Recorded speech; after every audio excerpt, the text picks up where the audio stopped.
Olá, meu nome é Camila Barreto e seja muito bem-vindo a mais um vídeo daqui do canal. Hoje eu vou te explicar como montar um cronograma de estudos. Já tô com o meu notebook aqui do lado porque vocês vão ver o passo a passo. Montar um cronograma de estudos é uma das partes mais importantes para quem deseja ter organização e clareza, mas muitas vezes a gente acaba pecando na construção dele. Hoje você não vai copiar o cronograma de fulano e ciclano, você vai copiar exatamente o modelo dele e adaptar para a sua realidade. É justamente esse diferencial que faz você não desistir. Você tem suas atividades de rotina que só você compreende. Você tem seu horário de almoço, tem seu horário de descanso e o seu ritmo de estudos. E nada melhor do que respeitar isso tudo na hora de construir aquilo que é mais importante para o teu ano. Então aqui você vai construir um cronograma de estudos realista, eficiente e adaptado a você. Mas antes de qualquer coisa, você precisa ter noção do qual é o seu objetivo de estudo.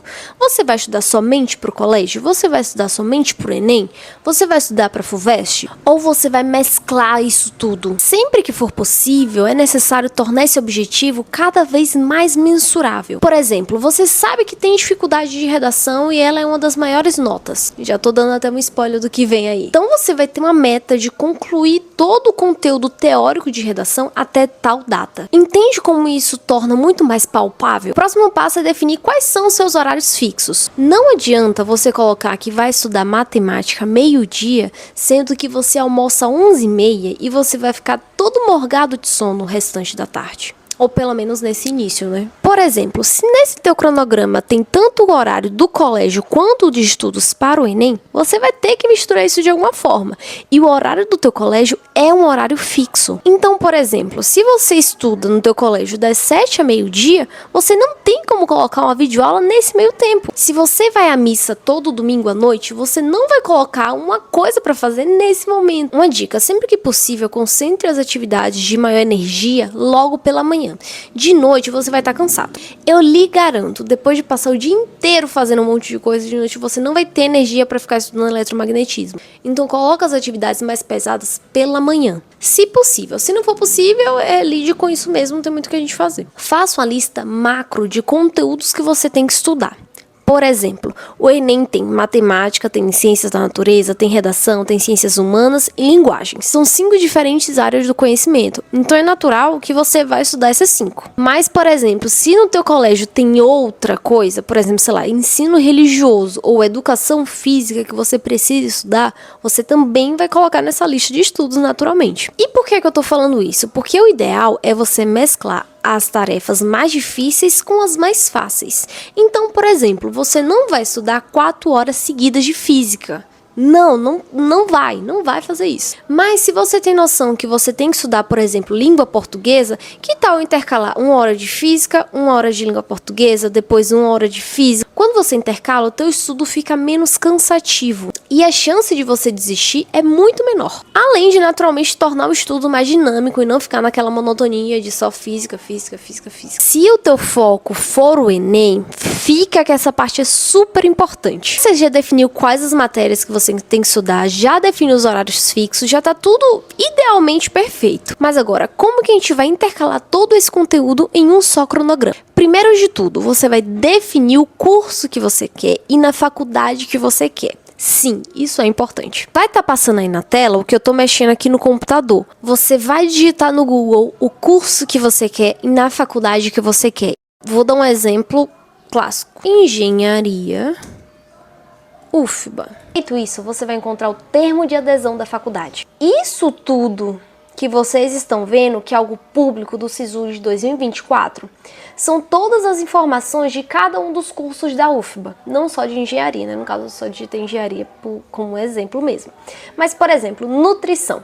Tá vendo que existe um peso para cada uma das disciplinas? Redação, peso 3, ciências da natureza, peso 4, ciências humanas, peso 3, linguagem 3 e matemática 2. Isso é justamente a média ponderada que vai ser feita durante o SISU mesmo. Então, por exemplo, na hora de calcular a tua nota, não vai ser justamente o teu 980 que vai entrar lá.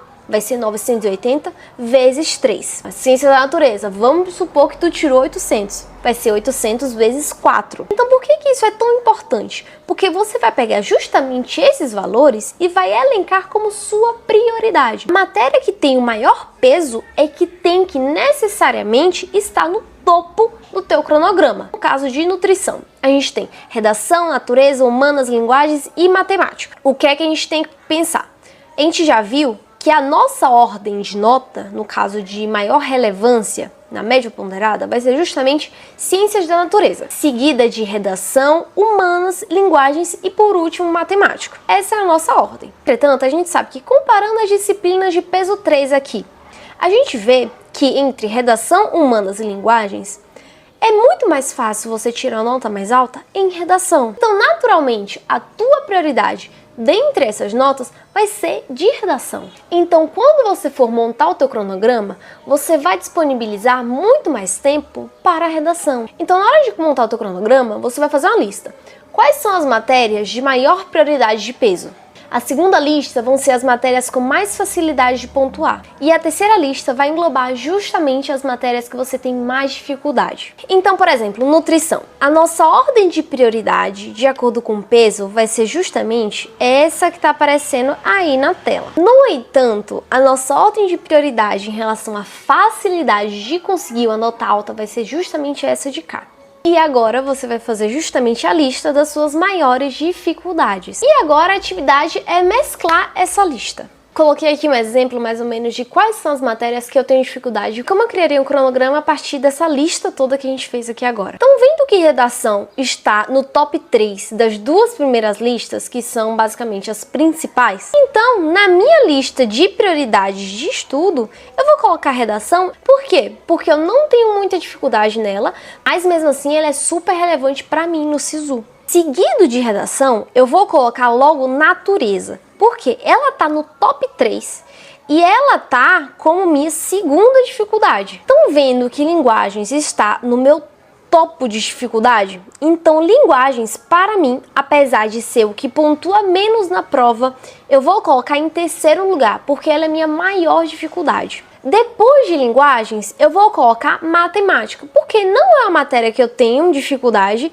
e também não é uma matéria que está lá no topo das duas listas principais. E por último, eu vou pôr humanas, porque ela não é uma matéria de prioridade em nenhuma das minhas listas. Por que a gente está criando essa última lista? Você vai disponibilizar no seu cronograma maior tempo de estudo para redação, seguido de natureza, linguagens, matemática e humanas. Lembrando que esse cronograma não é fixo, ele pode mudar daqui a um mês. Eu mudava geralmente de mês em mês, mais ou menos. Lembra de tirar um dia do final de semana justamente para os teus atrasos. Vamos supor que você teve que ir no médico na segunda-feira e você não conseguiu estudar nada pela manhã. Você vai tirar esses atrasos no domingo. Lembra que um cronograma não é algo para ser seguido.